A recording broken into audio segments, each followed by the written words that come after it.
In this guide, I'm going to show you how to fix YouTube not showing that cast icon. Before we do get into this guide, make sure to like the video and subscribe to the channel with all notifications on. It really does help the channel and it lets us know that you want more content like this. We'd greatly appreciate it. And if at any point throughout this guide you did have any questions, just ask them down in the comment section below and we can help you out further. I'm going to be doing my best to reply to every single comment down there. Now, if the cast icon is completely missing, it may just be an app bug. So what you're going to want to do if you're on an iPhone is just back out, open up settings, and then go to general first. And once you open up general, select iPhone storage, and then go down to the very bottom and just search for YouTube instead of scrolling through there. That might take a minute.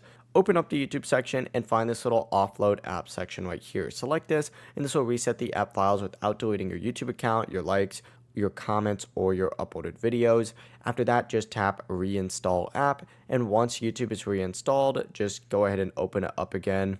Check the top of the screen for that cast icon on the video. If it still does not show, restart your phone and try again. When the cast icon appears, tap it and allow YouTube to connect to local devices like your TV, Chromecast, or an Apple TV. It really is as simple as that. If you guys had any questions, ask them down in the comment section below and we can help you out further. I'm going to be doing my best to reply to every single comment down there. Before you do leave this guide, make sure to like the video and subscribe to the channel with all notifications on. It really does help us out and it lets us know that you want more content like this. We'd greatly appreciate it. Have a great rest of your day though. Peace.